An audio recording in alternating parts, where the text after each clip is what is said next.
Assalamu alaikum wa rahmatullahi wa barakatuh.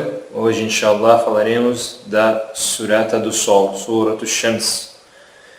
Surat al-Shams começa com Allah jurando por duas coisas, duas criaturas que ele criou. Wa-Shamsi wa-Duhaha, pelo Sol e por sua plena luz matinal. Então, primeiro, Allah jura pelo Sol, que é uma criatura extremamente importante para toda a humanidade. Esse Sol é tanto o Sol ao nascer como o Sol quando se põe. Este Sol é em qualquer circunstância. E o Wadduhaha, falamos de Wadduha em outra surata, que é a luz matinal. Então Allah jura pelo Sol e pela plena luz matinal, os dois. E essa plena luz matinal é bem no começo da manhã, quando os raios solares começam a brilhar, sobre a Terra. Essa é a plena luz matinal. Wal-qamari idha talaha, e pela lua quando o sucede.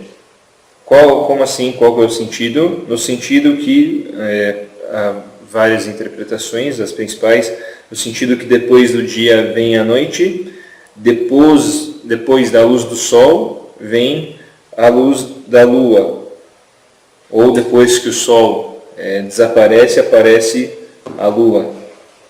وَالنَّهَارِ إِذَا جَلَّاهُ, o próximo versículo. Pelo dia quando o mostra ou quando o expõe. Como assim? O dia quando o expõe? Expõe quem? Então, a primeira pergunta, o Sol que mostra, que expõe o dia, ou o contrário, o dia que mostra, que expõe ao Sol?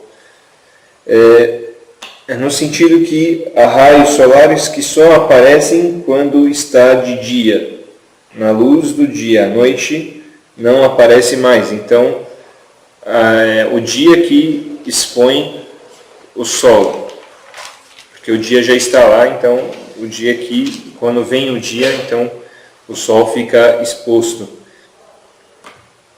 Depois, wal-layli idha yaghshaha, e pela noite quando o encobre o Sol. Então, qual é o sentido? Então, quando falamos que a noite, quando encobre o Sol, quando encobre o Sol, temos a noite. Mas como acontece isso? Com a Terra. A Terra muda de posição e surge a noite. Muda de posição, surge o dia. وَاللَّيْلِ إِذَا يَغْشَاهَا. Então, esses primeiros 4 versículos falam sobre o tempo, o dia, a noite, a lua, o sol. São versículos, esses 4 versículos falam sobre o tempo e falam sobre a dádiva que Allah deu para a gente, como Allah criou as coisas perfeitas, o sol só sobre o dia e a lua sobre a noite. Seria muito difícil se tivéssemos a lua à noite e de dia, não conseguiríamos descansar à noite. E também seria muito difícil se tivéssemos durante o dia a lua e ficasse noite o dia inteiro, não conseguiríamos ter as atividades que temos durante o dia, não conseguiríamos ficar como ficamos o dia inteiro, mais dispostos durante o dia. Depois, وَالسَّمَاءِ وَمَا بَنَاهَا, e pelo céu e por quem o construiu, ou como dizem vários sábios que interpretam o Corão, e pelo céu e pela sua construção, que você pode levar para os dois sentidos. Então, o que quer dizer pelo céu e pela sua construção? Então, pelo céu e pela sua construção, Allah quer mostrar a grandeza da construção do céu. E céu, quando eu falo céu, não é só o céu que conhecemos, é tudo que está acima da gente. O céu, os 7 céus que Allah criou, e todos os astros contidos nele, as estrelas, tudo que está englobado no céu. E se o ser humano olhar para o céu, se olhar para cima, verá o céu, para baixo, verá a terra. Se olhar para a direita, a lua, para a esquerda, o sol. Se olhar à noite, verá o escuro, de dia, a luz. Então, estes primeiros versículos, nós falamos o As-Samai wa-ma banaha, e pelo céu e quem o construiu. Vou falar só mais um versículo para falar um pouco dessa parte que eu falei. Wal-ardi wa-ma tahaha, e pela terra e por quem o distendeu. Então, juntando todos esses versículos, como se o ser humano tivesse englobado em tudo isso. Não tem como o ser humano fugir disso, da noite e do dia, do céu e da terra. Por tudo isso que a gente falou nesses primeiros versículos, o ser humano está nele. Não tem como estar fora. O sol, o ser humano vê, a lua. Então, tudo isso o ser humano está englobado nele. Ou essas coisas são englobadas no ser humano. Todos os seres humanos veem essas coisas, não tem como não ver. Então, voltando à construção, As-Samai wa-ma banaha, e pelo céu e pela sua construção. Então, Allah fala a construção do céu para mostrar a força da construção, como é forte a construção do céu, o quão magnífica é a construção do céu. E o céu não é só o céu em si, como falamos, mas os 7 céus e tudo que está nele, os astros, estrelas e etc. E falando da força da construção do céu, Allah fala dessa solidez que criou o céu em outra surata, chamada Surat An-Naba, a surata do informe, no versículo 12, a surata número 78. وَبَنَيْنَا فَوْقَكُمْ سَبْعًا شِدَادًا, e construímos sobre vocês 7 sólidos. 7 sólidos o quê? 7 sólidos céus. Então, mostrando que estes céus são sólidos, não são afrouxados, moles, são bem fortes. E Allah descreve a força que foi construído o céu também, a perfeição do céu, em outra surata, na surata dos despesadores, Dhariyat, número 51, o número do versículo é 7. وَالسَّمَاءِ ذَاتِ الْحُبُكِ, pelo céu de vias perfeitas. Pelo céu de vias perfeitas. Eu vou falar um outro sentido que não está no Alcorão em português. O que é a palavra hubuk em árabe, né? Porque é difícil entendermos só pelo português. Então, al-hubuk, a palavra hubuk vem de ihbak. Ihbak é quando a construção está bem junta, bem sólida, perfeita. Se você olha para uma construção e fala essa construção, olha hubuk da construção, é quando está tudo bem juntinho, não tem imperfeição, não tem rachadura, está bem compacto. Então, por exemplo, a nossa casa, ao construirmos a nossa casa, depois de um tempo, ela precisa de pintura, reforma e etc. Já o céu, Allah criou há milhões de anos atrás e nunca precisou de nenhum retoque, nenhuma reforma. E está igual o que foi construído inicialmente. Então, hubuk, was-samai dhat al-hubuk. Está falando da perfeição que o céu, como o céu está construído, a força que ele está construído. Dhat al-hubuk, esta solidez, e o céu desta solidez, né? Desta hubuk, como a gente explicou, que está bem junto, bem sólido. Wal-ardi wa-ma tahaha, depois, no outro versículo, e pela terra e por quem a distendeu, ou a deitou, ou pela terra e pela sua distensão. Pela sua distensão, no sentido que Allah esticou a terra, né?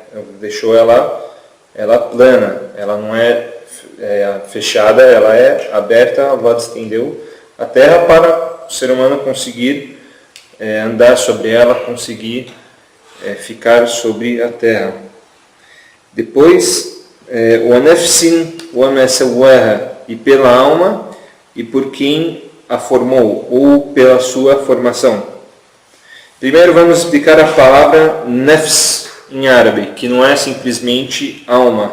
Vamos explicar direitinho o que vem a ser nafs, principalmente no Alcorão. No Alcorão, a palavra nafs há 3 sentidos. O primeiro é no sentido de Allah, como revelado na Surah Taha, quando vem neste versículo, não é a palavra nafs sozinha, quando vem no sentido que eu vou falar agora. Como revelado na Surah Taha, número 20, versículo 41. Quando Allah fala, وَاصْطَنَعْتُكَ لِنَفْسِي, fala com Moisés, e eu escolhi você para mim, ou eu o preparei para mim, ou eu o fiz para mim. Então essa é na passagem da Surah Taha, que fala do profeta Moisés. Mas há inúmeras suratas que falam do profeta Moisés, não só, há mais suratas que falam do profeta Moisés, não só essa surata. Mas o sentido de nafsi é um exemplo dessa surata, Surah Taha. Depois, o segundo sentido é o sentido geral de todas as pessoas, não só de alma, o corpo e a alma junto, como revelado na Surah Al-Imran, Surah número 3, versículo 185. Kullu nafsin dha'iqatul maut.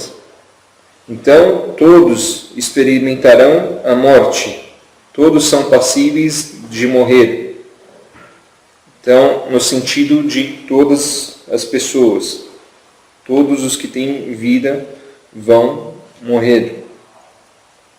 E depois, no terceiro sentido, no sentido de alma em si, como foi revelado na Surah Al-Fajr, a aurora, número 89, a surata número 89, versículo 27.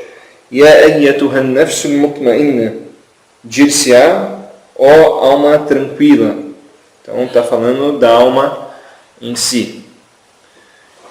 Então, qual a diferença em árabe de ar-ruh e an-nafs? Só para a gente diferenciar um pouco a diferença entre ar-ruh e an-nafs.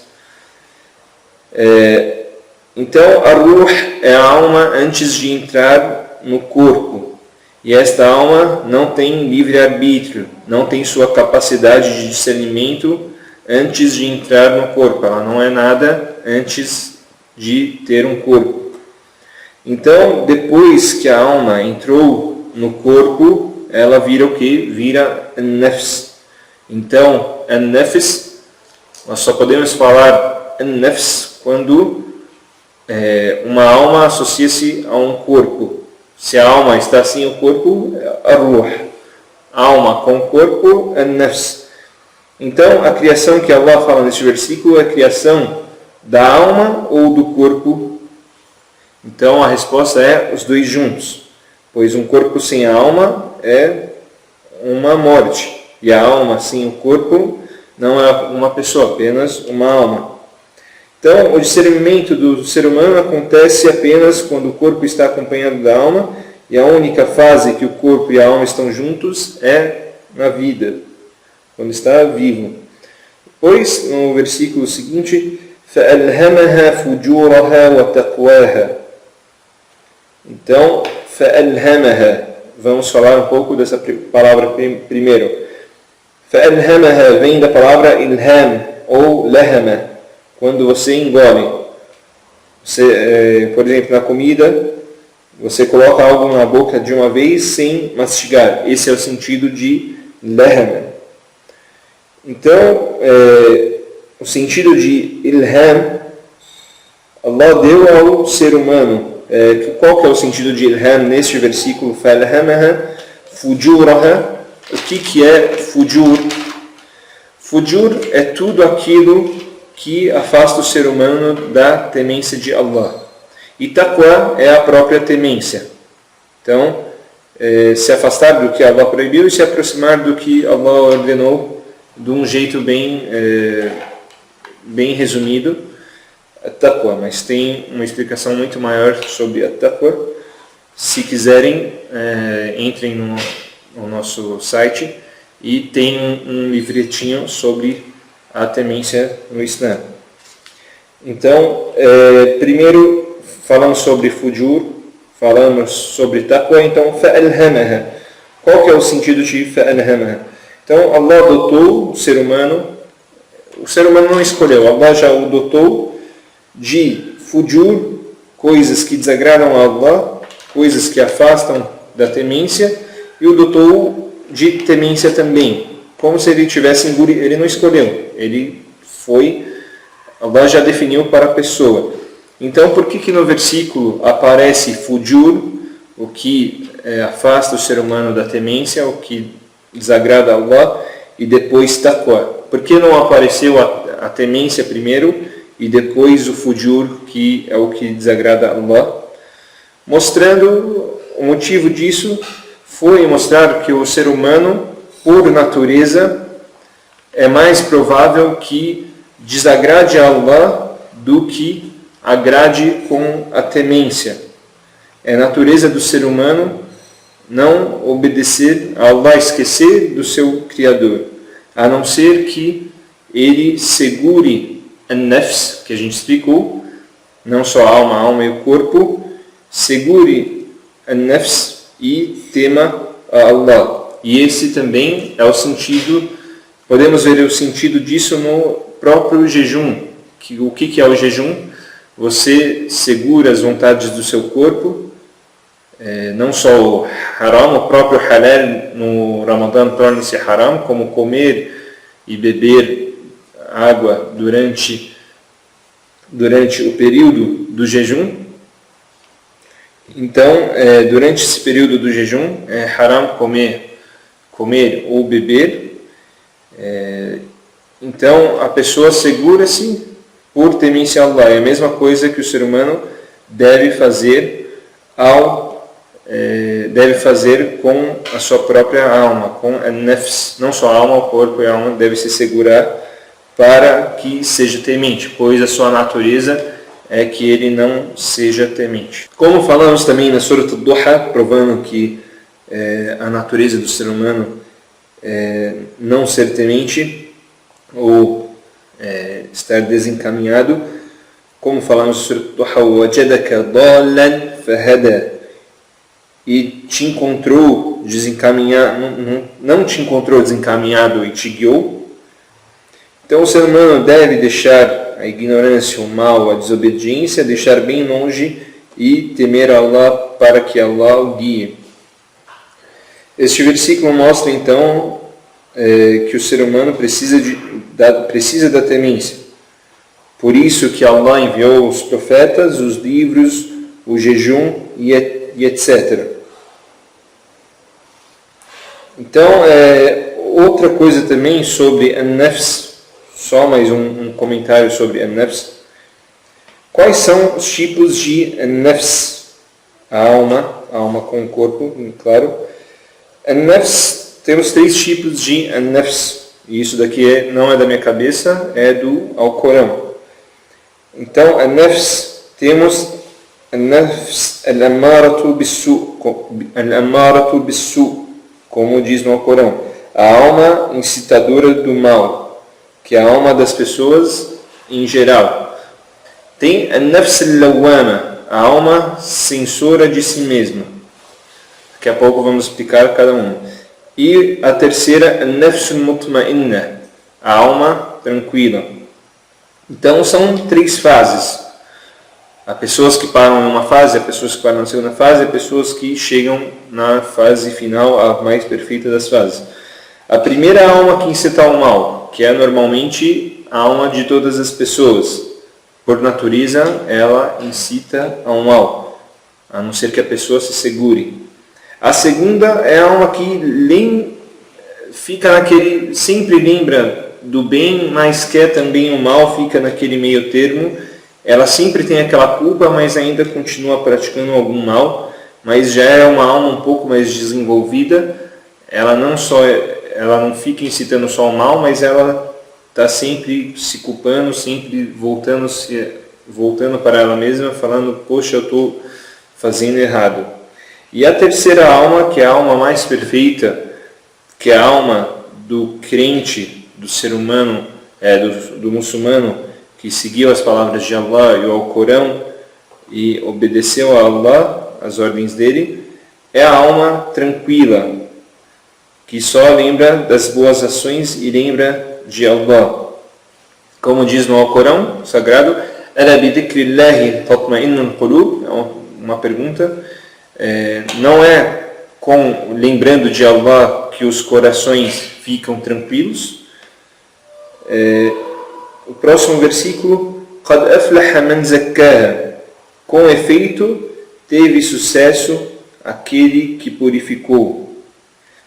Então, explicando melhor este versículo, com efeito teve sucesso aquele que purificou. Mas vamos explicar a palavra zakkaha em árabe. Tem coisas que eu tenho que explicar a palavra em árabe mesmo, o sentido em árabe, porque fica complicado se eu falar só em português, porque às vezes ela tem mais de um sentido, eu tenho que explicar a palavra em si para podermos estudar mais a fundo. Então, qual o sentido de zakka? O sentido de zakka, de aumentar, purificar, subir, aumentar o grau. Então, o sentido neste versículo pode ser todos esses. قَدْ أَفْلَحَ مَنْ زَكَّاهَا. Com efeito teve sucesso aquele que purificou a sua alma, aquele que elevou o grau da sua alma, aumentou a sua alma aumentou a sua alma, ficou um grau maior. Então, como que se chega a esse sucesso e como que purifica-se a alma, como que eleva-se o grau da alma? Então, temos aqui alguns tópicos, os 4 tópicos principais. Conhecendo o Criador e fazendo as ações que te aproximam dele. O segundo, direcionando-se ao seu Criador e fazendo o que agrada a Allah, direcionando o seu próprio corpo. Terceiro, ter conhecimento na religião. E quarto, ter a educação e o comportamento que o Islã nos ensinou. São 4 tópicos que elevam a nossa alma, que purificam a nossa alma. Depois, وَقَدْ خَابَ مَنْ دَسَّاهَا. Com efeito, falhou ou foi mal sucedido aquele que corrompeu a alma. Então, como que se corrompe a alma? Como que se afunda a alma, deixa ela num grau mais baixo? Com a desobediência a Allah, não temendo a Allah. Desta forma, sua alma é corrompida. Próximo versículo, كَذَّبَتْ ثَمُودُ بِطَغْوَاهَا. O povo de Thamud desmentiu por sua transgressão. Então, antes de falarmos do sentido desse versículo, vamos explicar resumidamente a história de Thamud. Depois iremos indicar 2 vídeos para que vocês assistam, se quiserem saber em mais detalhes. 2 vídeos que irmãos nossos fizeram, não fomos nós, foram outros irmãos, mas que achamos adequado para aprender. Então, primeiro o povo de Thamud é conhecido, é um povo antigo árabe, e esse povo tinha aproximadamente 1000 tribos, 1000 aldeias. Foi enviado a eles o profeta Salih, e o profeta Salih era um profeta árabe. Um dos poucos profetas árabes. Ele compõe 4 dos profetas árabes, incluindo o profeta Muhammad sallallahu alaihi wasallam. Então, Salih e o profeta Muhammad sallallahu alaihi wasallam são 2 dos 4 profetas árabes. E este povo gostava muito de camelo. Eles tinham um rebanho muito grande de carneiros e vacas, mas principalmente camelos. Então, quando o profeta Salih apareceu para eles para que mostrasse a mensagem para eles de La ilaha illallah, que não há divindade a não ser Allah, o único. Então eles não acreditaram. Eles disseram: não acreditamos em você, e não acreditaram que ele era um profeta, que ele estava levando a mensagem a eles. E falaram: não acreditamos em você, a não ser que você faça sair daquela rocha um camelo, com várias especificações que eles deram, e a camela tinha que estar grávida. E esta camela, o camelo fêmea, na verdade, deve ter o filhote na nossa frente. Caso aconteça isso, nós acreditaremos em você. Essa foi a condição para que acreditassem no profeta Salih alayhi salam. Que a paz de Deus esteja com ele. Então Salih, que a paz de Deus esteja com ele, o profeta Salih, disse: se ocorrer isso, vocês acreditarão? Eles responderam que sim. Então o profeta Salih alayhi salam suplicou a Allah para que acontecesse o que haviam pedido, rezou 2 rak'ahs e pediu para que Allah fizesse aquilo para que acreditassem que ele era um mensageiro de Allah. Então Allah concedeu ao pedido do profeta Salih alayhi salam e ocorreu o milagre na frente deles.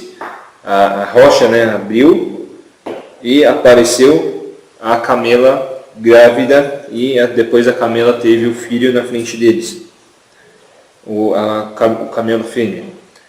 Depois que aconteceu esse milagre, Salih deu algumas condições a estas pessoas. O que ele disse? Disse: esta camela é de Allah. Este camelo fêmea é de Allah. Ele tem um dia para beber água e vocês outro dia. O outro dia que ela não beber água, o camelo fêmea produzirá leite para todo o povo, sem precisar ordenhá-la.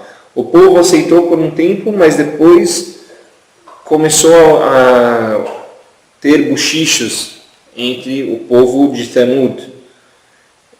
Começou a ter fofoca, e um assassino injusto, ignorante, chamado Qudar ibn Salif, ele juntou 9 pessoas e disse: este camelo fêmea, quando se aproxima da água, nossos animais não bebem, enjoamos do seu leite. E ela é bem grande, a carne, e bebeu bastante, a carne dela deve estar bem saborosa. O que vocês acham de nós sacrificarmos-na e comê-la? Então combinaram em matar primeiro o camelo fêmea, depois o profeta Salih alayhi salam. Então eles foram para matá-la o dia que ela estava bebendo água no poço. Ficaram com medo inicialmente quando chegaram até o camelo fêmea. Então apenas Qudar ibn Salif, esse homem que incentivou estas pessoas, que incentivou os 9 que estavam com ele, teve a coragem e tomou a iniciativa. Então ele acertou uma lança ou uma espada na sua garganta. Aí o camelo desceu, o camelo desceu, cedeu, e depois eles sacrificaram-na. Então o filhote foi até esse poço também. Foi até o poço e viu a sua mãe sacrificada. Quando ele viu a sua mãe sacrificada, então o filhote voltou onde estava, do alto de uma montanha, que é a montanha, a rocha que ele saiu, e deu 3 rosnos altos, ou 3 gritos altos. Então o profeta Salih alayhi salam ouviu e foi ver o que aconteceu com o camelo fêmea e viu que ela estava morta. Então Salih disse: vocês têm 3 dias. O primeiro dia o rosto de vocês ficará amarelo, no segundo vermelho e no terceiro preto. E se o rosto de vocês ficar preto, vocês receberão o castigo de Allah. Então Allah salvou Thamud e os seus seguidores, e o restante, no terceiro dia, Allah levou-os todos. Allah castigou todos. O céu ficou cheio de raios e trovões, e a terra tremeu fortemente, e todos foram levados, todos foram castigados. Então, voltando agora que falamos a história, falamos كَذَّبَتْ ثَمُودُ بِطَغْوَاهَا. Qual foi a transgressão? Eles transgrediram. Como que eles transgrediram? Negando o profeta de Allah, o milagre de Allah e Allah propriamente. Depois, إِذِ انبَعَثَ أَشْقَاهَا. Quando o mais infeliz deles partiu, empenhado em matar o camelo fêmea. Quem foi o mais infeliz deles que partiu? Quem foi? Qadir ibn Sarif. Qudar ibn Sarif, que falamos na história. Depois, فَقَالَ لَهُمْ رَسُولُ اللَّهِ نَاقَةَ اللَّهِ وَسُقْيَاهَا. Então o mensageiro de Allah disse-lhes: deixai o camelo fêmea vindo de Allah e sua porção de bebida. Então, no sentido, deixa o camelo fêmea beber e deixa ele beber a água dele e não façam nenhum mal ao camelo. O profeta Salih alayhi salam estava alertando o seu povo. Então, o profeta Salih alayhi salam, ele alertou as pessoas do seu povo, mesmo assim não deram ouvidos a ele, né? Alguns acreditaram, outros não, a tribo ficou dividida, a maior parte não acreditou. Então, o que eles fizeram? فَكَذَّبُوهُ فَعَقَرُوهَا فَدَمْدَمَ عَلَيْهِمْ رَبُّهُمْ بِذَنْبِهِمْ فَسَوَّاهَا. E desmentiram-no e abateram-no. Primeiro, فَكَذَّبُوهُ فَعَقَرُوهَا. Desmentiram Salih alayhi salam, profeta Salih. فَعَقَرُوهَا. E sacrificaram o camelo. Então, فَدَمْدَمَ عَلَيْهِمْ رَبُّهُمْ. Damdama, vamos explicar as duas formas, vem da palavra dam. Damdama, como se o sangue caísse um sobre o outro, não sobrasse nada. E damdama no sentido, alguma coisa muito rápida, que treme e acaba com tudo, no sentido de ser aniquilado, destruído, sem sobrar nada. Então Allah fez isso com o povo de Thamud. فَدَمْدَمَ عَلَيْهِمْ رَبُّهُمْ. Então Allah os castigou, acabou com todos eles, o destruiu. عَلَيْهِمْ رَبُّهُمْ بِذَنْبِهِمْ. Pelo pecado deles, فَسَوَّاهَا. E nivelou-os. Nivelou-os, há sábios que dizem nivelou-os pelo pecado, né? Todos que cometeram este pecado, Allah acabou com todos eles. E há sábios que dizem nivelou-os, que todos acabaram no chão, todos acabaram mortos. Então todos sofreram o castigo da mesma forma, os que desobedeceram. فَدَمْدَمَ عَلَيْهِمْ رَبُّهُمْ بِذَنْبِهِمْ فَسَوَّاهَا. Então, mais uma coisa, porque foi revelado e o seu Senhor o destruiu. فَدَمْدَمَ عَلَيْهِمْ رَبُّهُمْ. Por que foi usado o seu Senhor e não Allah?